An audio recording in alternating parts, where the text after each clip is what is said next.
3D 아트리에 지브러쉬 강좌 시작합니다.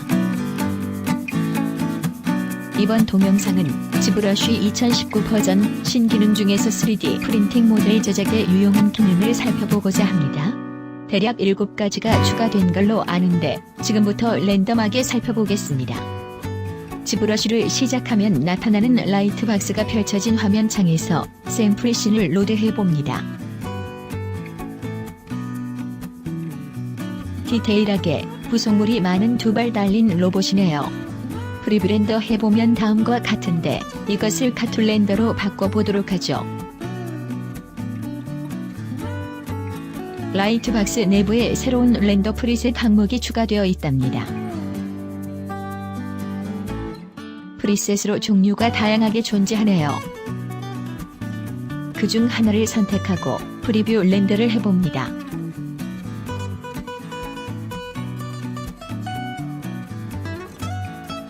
이건 일러스트 효과네요.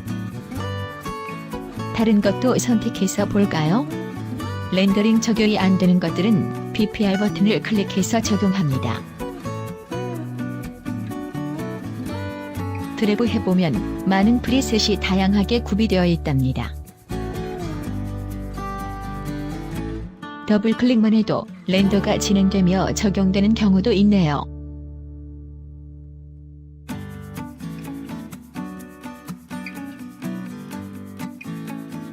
마우스 드래그해서는 전혀 통하지 않네요.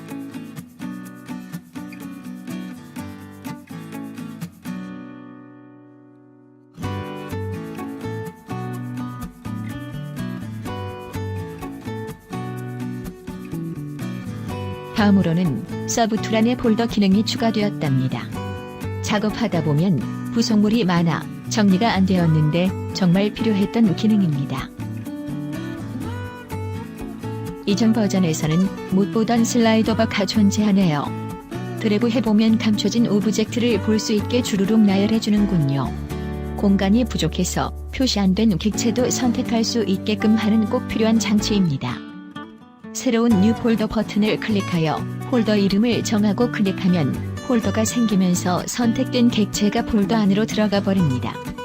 폴더를 클릭하면 접혔다 펼쳤다 하는데 객체를 선택 드래그하여 폴더 안으로 끌어당겨 놓으면 됩니다.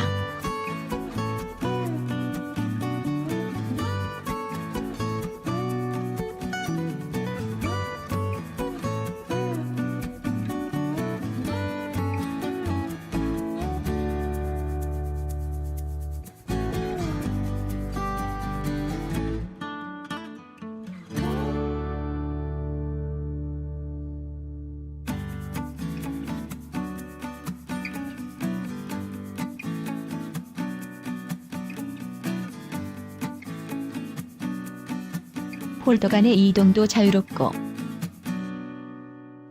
폴더 밖으로 뺄 수도 있습니다. 폴더 만들기 덕분에 많은 수의 객체들을 깔끔하게 정리할 수 있어 좋고 폴더에 눈을 켰다 껐다 함으로써 물체를 한꺼번에 숨기거나 보일 수 있어 좋습니다. 다음으로 신기능은 유니버셜 카메라, 새로운 카메라 시스템입니다.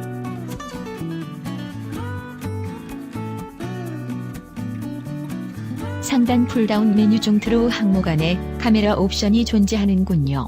이것은 3D 프로그램에서 설치한 카메라의 화각을 일치시키는 기능이라 말할 수 있습니다.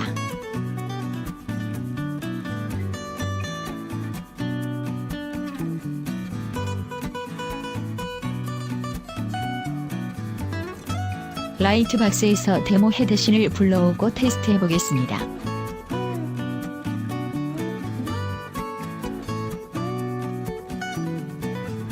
헤드 오브젝트와 내부 인운알, 이빨 등 두 가지로 존재하는데 새로운 폴더 기능을 이용해 함께 묶어놓아 봅니다. 정리하기에 매우 괜찮은 기능이네요.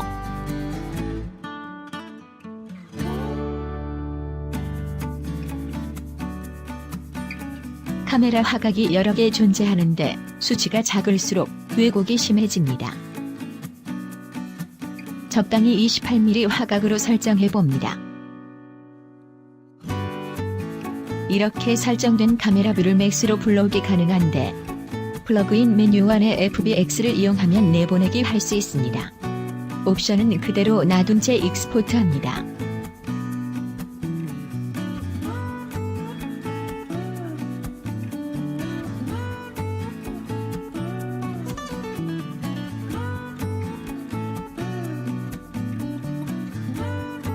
자, 맥스에서 FBX 임포트합니다. 엔터테인먼트 기본 설정 값으로 선택 불러오게 합니다. 지브러쉬 화면 뷰 그대로 들어오네요. 카메라도 들어왔습니다. 화각을 들여다보면 28mm 설정값 그대로 들어왔음을 확인할 수 있습니다. 이번엔 반대로 맥스에서 지브러쉬로 보내보겠습니다. 카메라를 지우고 탑뷰에서 새롭게 카메라를 설치해봅니다.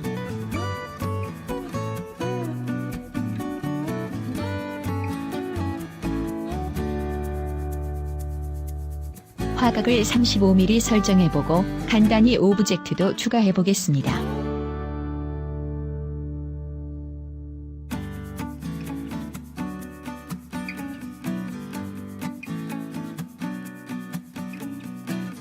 높이를 월대축에 맞춰놓고 카메라 뷰를 적당히 돌려봅니다.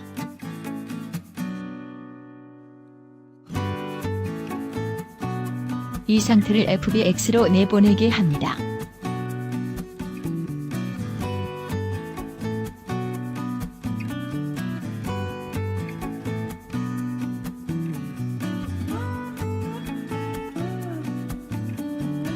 지브러쉬에서 FBX를 임포트하여 불러오게 하면 맥스 카메라 뷰가 그대로 들어오고 35mm 화각 설정 값이 그대로 들어왔음이 확인됩니다. 카메라 뷰를 락을 걸 수 있는데 이것도 아주 유용한 기능이군요.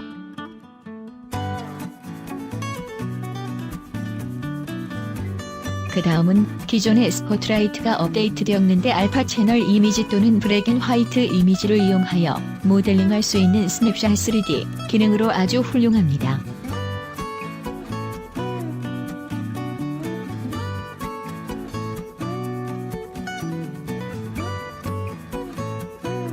라이브 불린과 함께 사용하여 오브젝트 빼기 작업을 하는가 봅니다.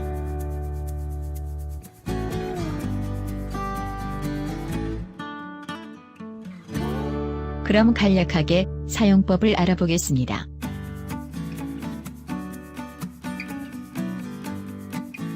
폴리곤 오브젝트가 있는 상태에서 스포트라이트 샘플 소스 중 하나를 선택해 보겠습니다.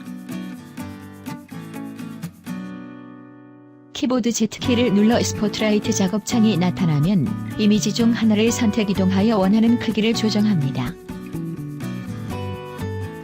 제일 아래 존재하는 스냅샷 3D 버튼을 클릭하면 객체가 생성되며 Shift와 Z키를 눌러 이미지와 창을 하이드 시켜놓고 화면을 돌려봅니다.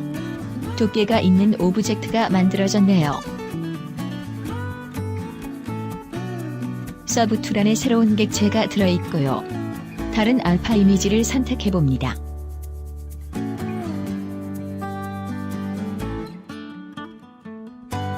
스냅샷 3D 버튼에 마우스를 놓으면 상단에 단축키가 나열됩니다. 서브툴에서 조정 가능하므로 단축키 사용 안 해도 됩니다.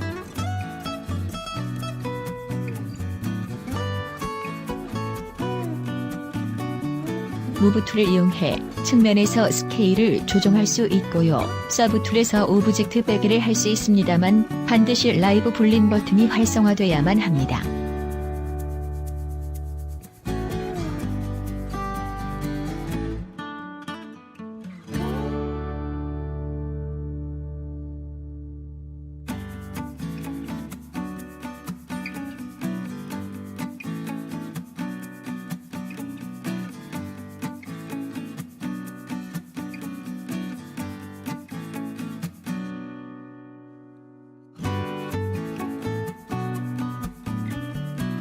이번엔 단축키 설명대로 Alt키를 누르고 스냅샷 3D 버튼을 눌러보았습니다. 네, 오브젝트 빼기 연산을 하는군요.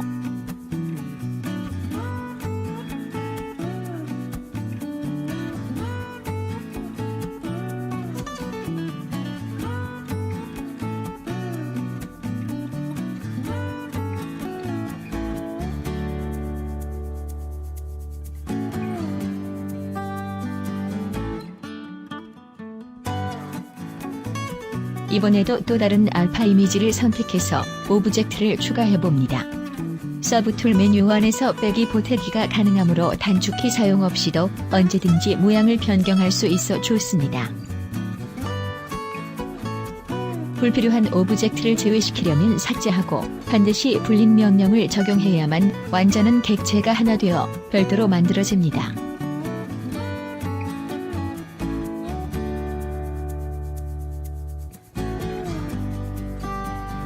와이어프레임 상태를 보면 굉장히 밀도가 높은데 앞뒤 중간 세 가지로 그룹화되어 있네요.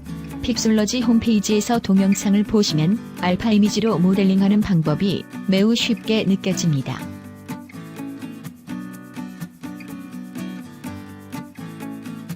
밀도 높은 모델의 면수를 감소시킬 필요가 있는데 한층 업그레이드된 지리메셔 기능을 이용하면 좋습니다. 보시는 바와 같이 세 가지 옵션 버튼이 추가되어 있어요.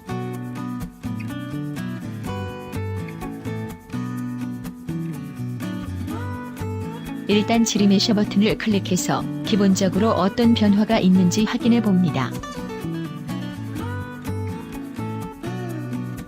반듯한 무소리 부분에 베벨링이 더해져 상태가 더 안 좋아지네요.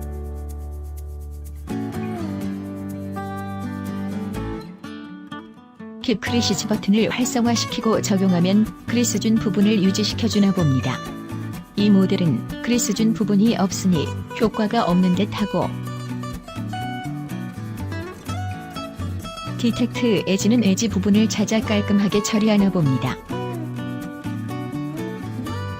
면 정리도 한결 간소화시켜주네요.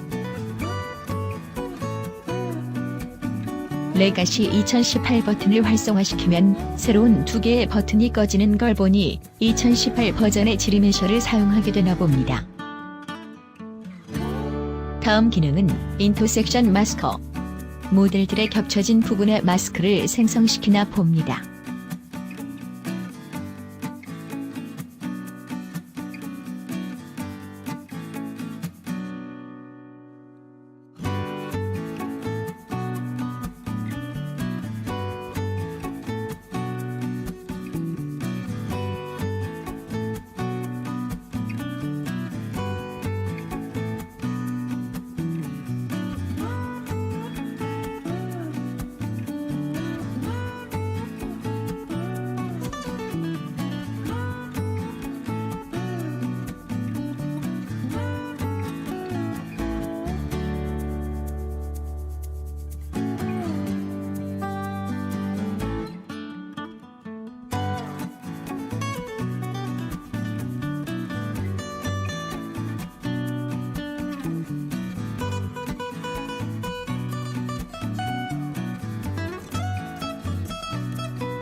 모델의 와이어프레임 간격만큼 마스크 격자도 간격이 크게 찍혀서 러프하게 나오네요.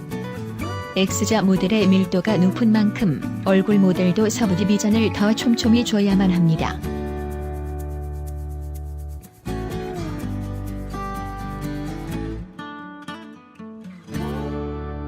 서브 디비전을 준 만큼 마스크가 좀 더 선명하게 나왔습니다. 그 위에 스컬핑하게 되면 마스킹 영역은 제외되며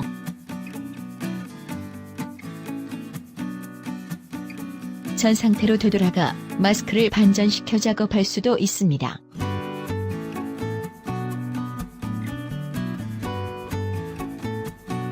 마지막 기능으로 치칼라 색상 관리자. 칼라 팔레트를 저장하여 팀 작업 시 공유하여 일관된 색상 작업이 가능한 듯합니다. 인터섹션 마스커와 같이 플러그인 메뉴 안에 들어있는데 3D 프린터와 무관한 기능인 듯하여 일단 패스하겠습니다. 자세한 업데이트 내용은 픽솔러지 홈페이지에서 확인해 보시기 바랍니다. 이상 지브러쉬 2019 버전의 7가지 신기능을 간략하게나마 살펴보았는데 획기적인 기능보다는 사용자 편의에 더 다가선 듯하네요. 이 중에서 3D 프린팅 모델 제작에 유용한 기능을 테스트해 보겠습니다. 슈퍼맨 의상의 S로고입니다. CG는 매핑 소스로 쉽게 표현할 수도 있지만 3D 프린팅하려면 문양이 잘 살아나야겠죠. 데모 솔저 샘플 모델을 불러와서 홀더 정리를 먼저 한 후 테스트해 보겠습니다.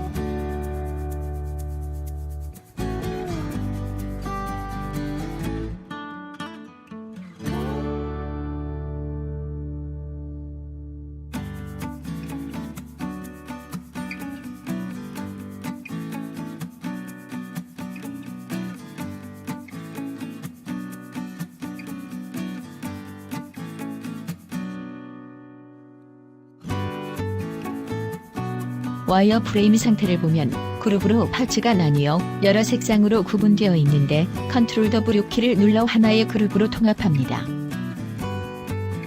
하위 서브 디비전을 삭제한 상태로 작업해야만 하며 라이트박스 내에 존재하는 알파 소스를 이용해도 되지만 인터넷에서 쉽게 다운받아놓은 슈퍼맨 로고 블랙앤화이트 JPG 이미지를 불러오겠습니다.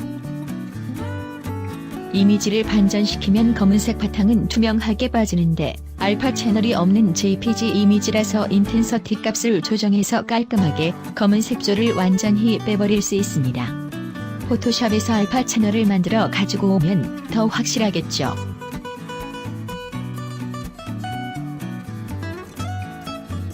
밀도가 상당히 높은 모델이 생성됐는데 마스킹 퀄리티에 영향을 주게 됩니다. 퍼스펙티브를 끄고 바디 오브젝트의 가슴 부위에 위치시켜 놓습니다.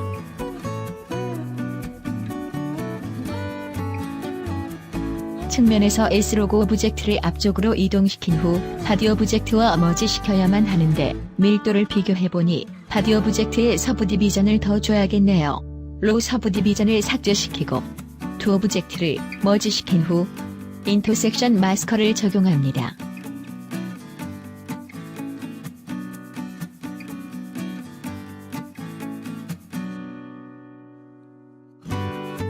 깔끔하게 나온 것 같으나 줌인해보니 마스킹이 거칠게 보이네요.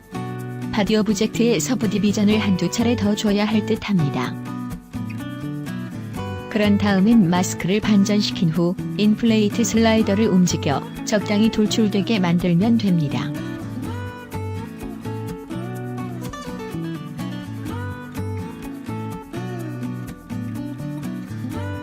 그리고 마스크를 끄고 쉬프트를 누른 채 거친 엣지를 부드럽게 다듬습니다.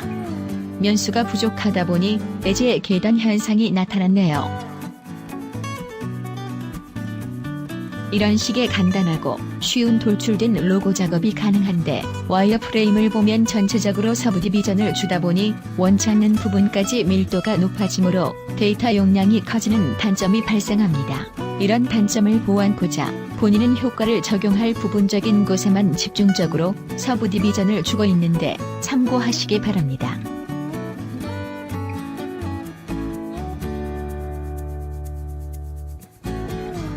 서브 디비전 3을 줬는데 1단계를 보면 가슴 쪽 면적이 상대적으로 넓은 편이라 더 단계를 올려줄 필요가 있는데 전혀 상관없는 손 부분 등은 밀도가 매우 높게 나오네요. 단계를 더 높이면 안 될 듯 싶네요.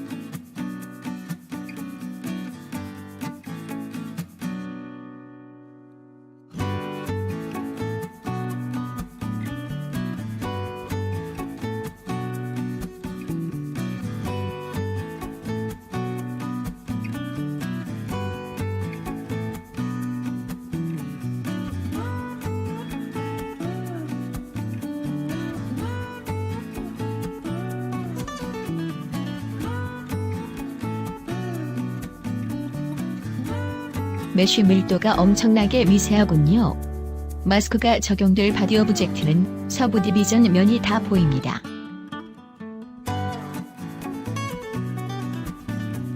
단계를 높여주면 면수가 부족한 가슴에 비해 손은 밀도가 너무 높아져 용량만 쓸데없이 커지기만 할 뿐 전혀 도움이 안 되죠. 그래서 레벨 3단계로 되돌아가 가슴 부위만 마스킹하여 반전시킨 후 가슴 부위만 집중적으로 단계를 높게 적용해 밀도 있게 서브 디비전을 만들어주게 됩니다.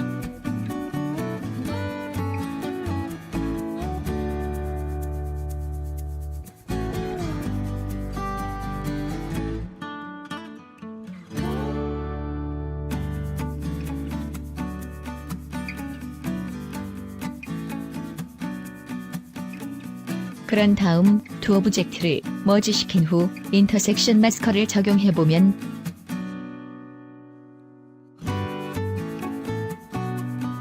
확실히 선명한 마스크를 얻게 됩니다. 마스크를 반전시키고 인플레이트 명령을 줘서 두께가 일관성 있는 돌출된 로고를 만들고 스무스 브러쉬로 엣지를 부드럽게 마무리하면 됩니다.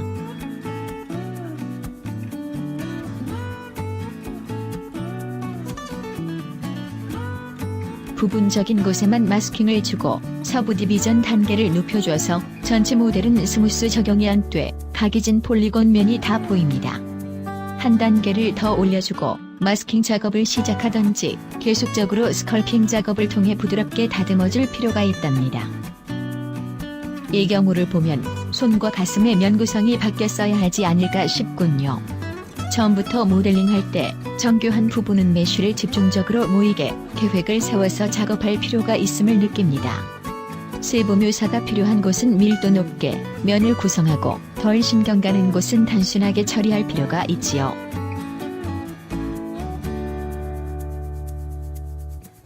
이번엔 또 다른 샘플 모델을 불러와서 같은 작업을 통해 새로운 문제점 해결 방법을 살펴보겠습니다.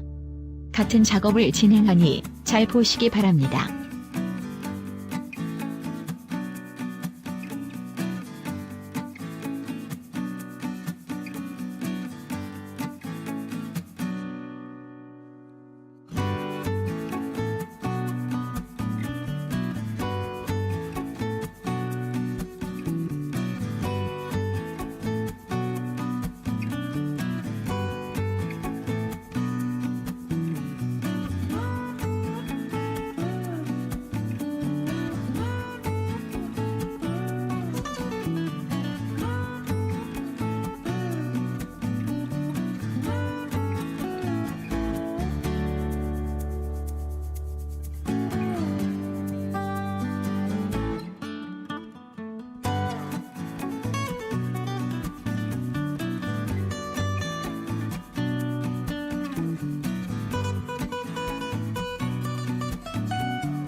에러가 나는데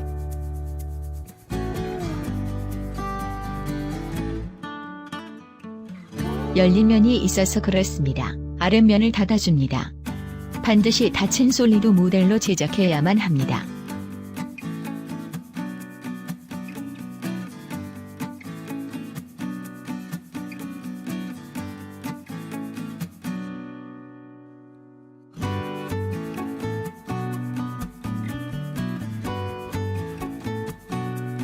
줌인해서 보게 되면 면 하나당 마스킹 처리를 해서 계단 현상처럼 거칠게 보이는데 폴리 페인팅처럼 면 단위 밀도가 높아야만 세밀하게 표현해줍니다.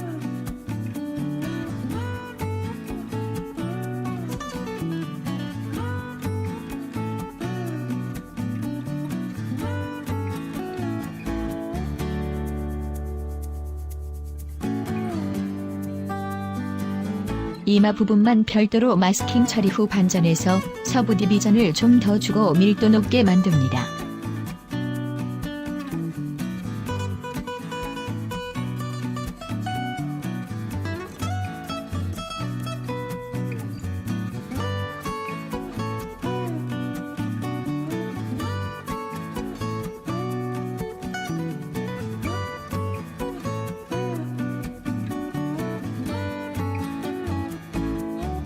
서부 디비전을 주게 되므로 마스킹 선명도가 좀 높아져 나왔는데 이후 스컬핑 작업을 하고 다듬어주면 되는 거죠.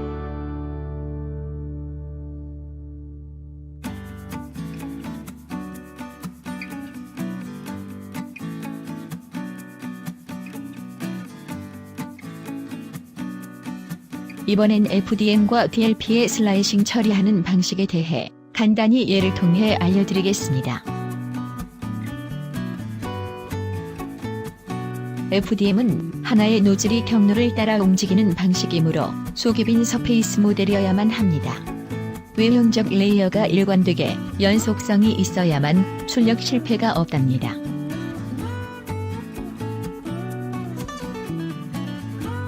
이 샘플 모델은 외부 겉모습과 내부 모델을 제작한 경우로 멀티 오브젝트입니다. 하나의 모델이 되게 머지 작업을 한 후 설명하겠습니다. 무조건 하나로 연결된 외형을 가진 솔리드 모델로 단일 오브젝트로 제작하여야만 합니다. FDM으로 출력하기 위해 슬라이싱 처리했을 때 단면을 보면 안쪽 형태들이 뒤섞여 있음을 보게 되는데 모델들이 서로 겹쳐 있다 보면 출력 실패로 이어집니다. 그러나 DLP의 예를 들자면 면 단위로 빛을 투영하기에 서로 겹쳐있는 멀티 오브젝트도 면으로 슬라이싱 처리합니다. 이 점을 꼭 생각하고 출력 모델링을 제작하기 바랍니다. 이상 지브러쉬 2019 업그레이드 기능을 간단히 살펴보고 프린팅에 쓸만한 기능에 초점을 맞춰 설명해 보았습니다. 지브러쉬 업그레이드 기능들을 제대로 테스트를 해본 후 설명이 부족한 부분은 다시 올리도록 하겠습니다. 봐주셔서 감사합니다.